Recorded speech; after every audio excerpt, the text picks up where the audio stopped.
এখানে একটু হাঁটাহাঁটি করব। আর সবসময় ঘরে থাকি, একটু বাইরে এলে ভালো লাগে। আপনাদের বলেছিলাম না একটা জিনিস আমি বানিয়েছি, সেটা এখন দেখাচ্ছি কি বানিয়েছি।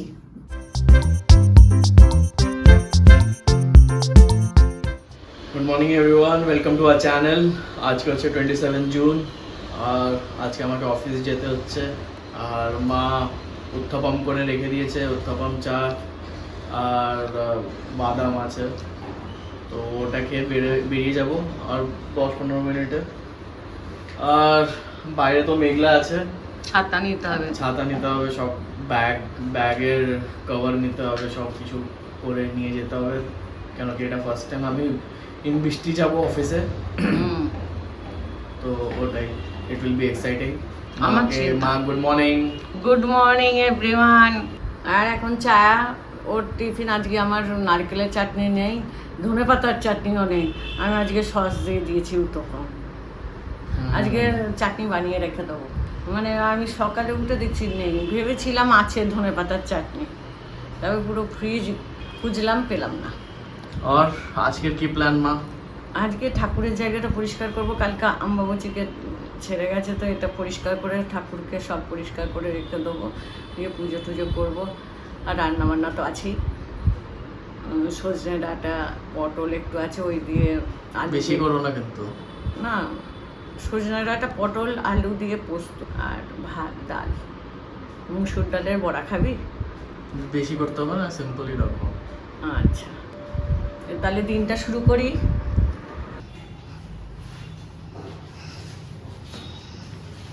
এখন বাসায় কি ভিড় থাকে? হ্যাঁ, একটু বেশি নয়, এসি বাসে থাকে না, এমনি বাসে থাকে প্রচুর।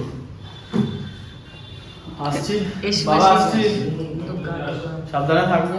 হ্যাঁ, দুর্গা দুর্গা ওম শারম ওম শারম।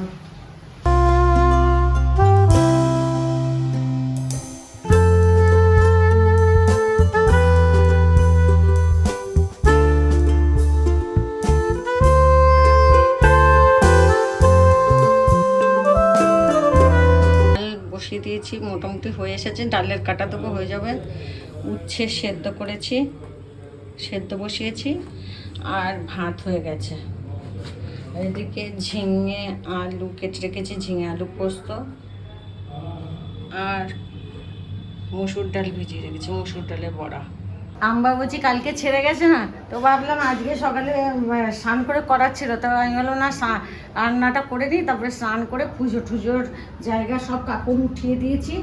এখন আমি এগুলো পরিষ্কার করছি, পরিষ্কার করে আবার ঠিকঠাক করে রাখবো, তারপর পুজো করবো। আজকে মঙ্গলবার, একটু পুজোও দেরি হবে, সব ঠাকুর মুছে টুছে ঠিকঠাক রাখবো। সব উঠিয়ে দিয়েছি, উঠিয়ে দিয়ে পরিষ্কার করেছি।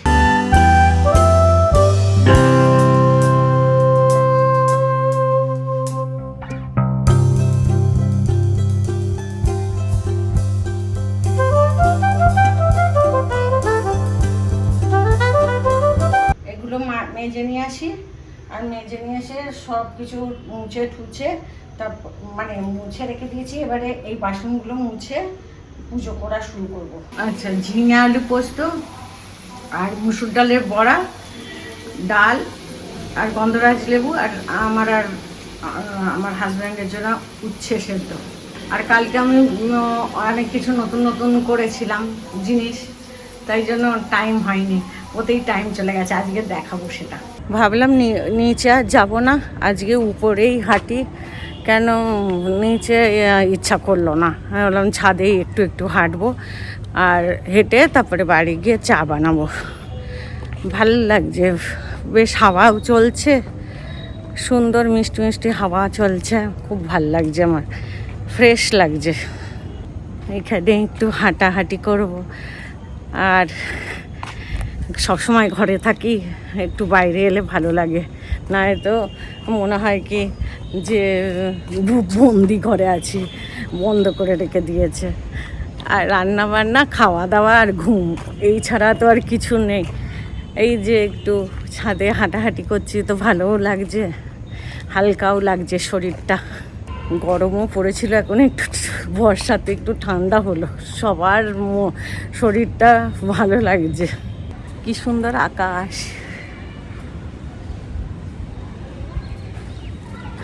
আগে আমি অনেক হাঁটতাম, ওয়াকিং করতাম, আমার পায়ের প্রবলেম ছিল না, আমি সকালে 1 ঘন্টা বিকালে 1 ঘন্টা হাঁটতাম। এখন আমার পায়ের প্রবলেমের জন্য আমি হাঁটতেই পারছি না।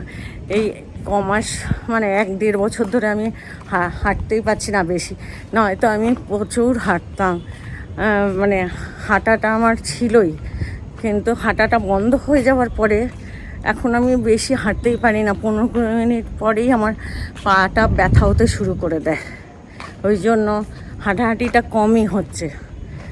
আর এখানে গেলে, বাইরে গেলে একটু মল টলেই যাই, কাছাকাছি তো বাজার নেই যে যাব। ওই রেগজোয়ানি মোড়ে আছে যে বাজার, এখন ওই বর্ষাতে ভীষণ কাদা না, আমার ভীষণ ঘেন্না লাগে, এই জন্য আমি আর বর্ষাতে আর এই যাব না। আমি বলেছি ওই মলে গেলে আমি যাব, এমনি বাজারে আর যাচ্ছি না। বলছে কি, আমার এটা বরাবরই আছে, বর্ষাতে আমি ভীষণ ঘেন্না পাই, এটা ছোটোর থেকেই আমার অভ্যেস।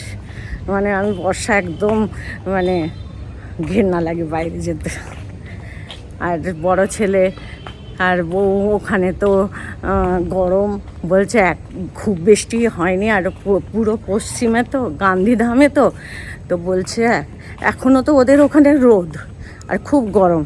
ও অফিস থেকে এসে গেছে, তো বলছে মা প্রচণ্ড গরম লাগছে। আমি বলছি হ্যাঁ এখানে তো ঠান্ডা ঠান্ডা ভাব আছে। বলছে হ্যাঁ তোমাদের ওখানে তো ভালো, আমার এখানে তো খুব গরম লাগছে। তারপরে ওরা তো চা খায় না, তো একটু জলখাবার খায়, চায়ের নেশা নেই। একদিকে ভালো, চায়ের নেশা না থাকাটাই ভালো। তো ওই গল্প করছিলাম ওর সঙ্গে, তারপরে বললাম রাখ, আমি গল্প করতে শুরু করলে আর বন্ধ হবে না, আমার ওয়াকিংও হবে না, তাহলে একটু ছাদে গিয়ে একটু খোলা আকাশের ফ্রেশ হাওয়াটা নিয়ে আসি।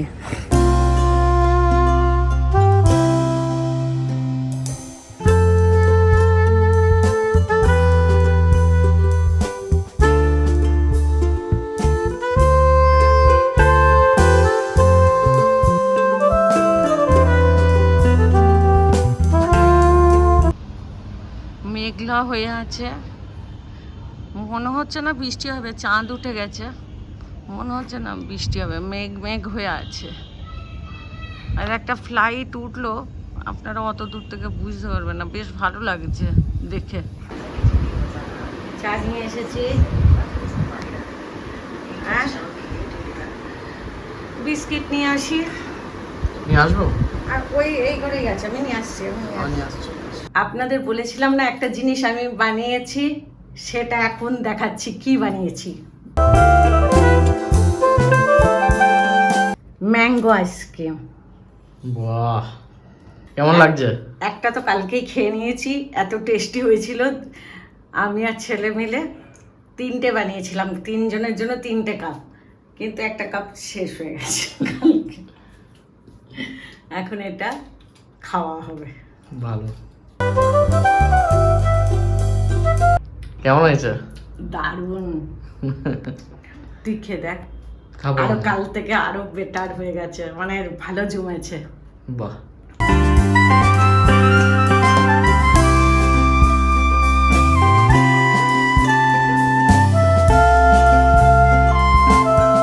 আচ্ছা, আইসক্রিমগুলো যে খাচ্ছ কিরকম হয়েছে, দুজনে রিভিউ দাও। তুমি বলো, কি রিভিউ দাও আমাকে। না, ভালোই দোকানের মতো হয়েছে, এই যে টেস্ট হয়েছে ভালো, আর ম্যাঙ্গোর খুব ভালো টেস্ট হয়েছে। আর আলটিমেট, দারুণ, দারুণ হয়েছে, অসাধারণ, তো ভেতরটা ঠান্ডা ঠান্ডা। দুর্ধর্ষ। আরও মানে আমাদের জায়গা নেই বলে আমি এই কাপে করেছি, জায়গা থাকলে অন্যরকম করে কাটা যেত। আমি বললাম এই কাপ এনেছিলাম কোল্ড ড্রিঙ্কস দেবো বলে ওদের, সেই কাপে আমি বললাম আইসক্রিমগুলো করে নিই, কাপ আইসক্রিমের মতন হয়ে গেল। আর আমও ছিল ঘরে, ক্রিমও ছিল, তো আমি বললাম কিছু একটা নতুন ট্রাই করি, হয় কিনা দেখি। দেখছি হয়ে গেছে, বেশি টেস্টি হয়েছে। এটা ফার্স্ট টাইম বানালে না? হ্যাঁ, ফার্স্ট টাইমে তুমি তো একদম ছক্কা মেরে দিলে মা। হ্যাঁ, আর একটু যদি বাসন টাসন থাকে না, আর আমাদের ওই বিটারটা আছে না, ইলেকট্রিক বিটার ভারুজে, ওইটা দিয়ে বিট করলে না আরো ফ্লাফি, আরো সুন্দর হবে। আমি তো হাতে বিট করেছি না, তো হাতে করাতেও এত ভালো হয়েছে। আমি সুপ্রিত আর শর্মিষ্ঠাকে খাওয়াবো বানিয়ে। এই যে আমাকে হেল্প করে দিচ্ছিস, আমার হাতে ব্যথা, কিনে খেতে হচ্ছে না। আজকে দাদা আমার উপরে প্র্যাঙ্ক করে দিয়েছে। কি করেছে? দাদার মানে বৌদির নতুন নাম্বার দিয়ে আমাকে কল করলো। বৌদির নতুন নাম্বার তো সেভ নেই আমার কাছে। হ্যাঁ, আমি হ্যালো বলছি, বললো হ্যাঁ ও। আমার লাগলো কে পাগল কল করলো। না আমি বললাম আপ কোন বল রে, তারপরে এসে পড়লো। সেদিনও তো বৌদির ফোন আমার নাম্বারে এসেছিল, তুই বলি মা তুলো না, এটা স্প্যাম। আমার সেভ করে নেওয়া উচিত ছিল। তারপরে তো আমি সেভ করে নিয়েছি। একটা বেলাটা দেখা সবাই। এই তো বেলা। না না, ওইটা বেলছিস, ওটা তো আমি ক্যাপচার করি। না না না না না, ওটা সিক্রেট।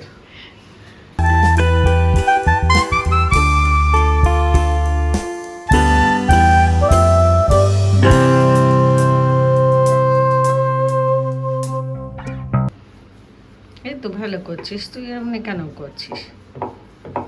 ছেলে হয়ে এত ভালো রুটি বানাচ্ছিস। ট্রাই করছি, ট্রাই। দেখলে আমার এমনি অসুবিধা হয়।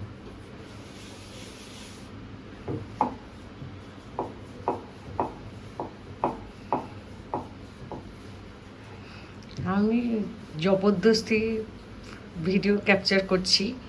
হ্যাঁ, আমার উপরে এই দেখ কত সুন্দর গোল হয়েছে। একদম কম কম আটাতে বেরোচ্ছে, নিচেও নোংরা হচ্ছে না। তো যেরকম করে চাটু ঘুরিয়ে কর, ইয়ে কর, রেজাল্ট আনা চাই। চলো, তুমি এটা বসিয়েছে, ও আমার ভিডিও নেয়, আমি ওর ভিডিও নিচ্ছি। আর এখানে পনির রেডি হয়ে গেছে। হ্যাঁ হ্যাঁ হ্যাঁ, এটা মায়ের ফেভারিট, আমার ফেভারিট রেসিপি। মায়ের সবকটাই ফেভারিট রেসিপি আমার। আজকে পনির ভুজি আর ডাল আছে ওদের। আমি পনির ভুজি রুটি খাবো, একটাই রুটি খাবো। আজকে পোস্ত খেয়েছি না, পেটটা ভার হয়ে আছে। আর না খেলেও হতো, কিন্তু ওষুধ খেতে হবে বলে খাচ্ছি, নাহলে পোস্ত ভীষণ ভালোবাসি, একটু বেশি খেয়ে ফেলেছি পোস্ত, পেটটা ভার হয়ে গেছে এই জন্য। আর ছেলে বলছে না খেতেই হবে, আমি বলছি না একটাই রুটি খাবো। কেন কি আমার রুটি বড় হয়? একটা রুটি যথেষ্ট আমার কাছে। Good morning everyone. আমি কালকের ব্লগটা না এন্ড করতে ভুলে গেছিলাম। আসল কথা একটু টিভি দেখছিলাম, আর তারপরে ফোনে কথা বলছিলাম, আর ঘুম এসে গেছিলো খুব জোর। তা আমি শুয়ে পড়েছি, মনে ছিল না, গুড নাইট বলা হয়নি। তারপরে ও রাত্রি 12:30টার সময় মনে পড়েছে, 12:30 পৌনে 1টার সময় মনে পড়েছে, তখন আর বললাম না। আর এখন ওই ব্লগটা আমি এন্ড করছি। সুস্থ থাকবেন, ভালো থাকবেন, টেক কেয়ার, বাই।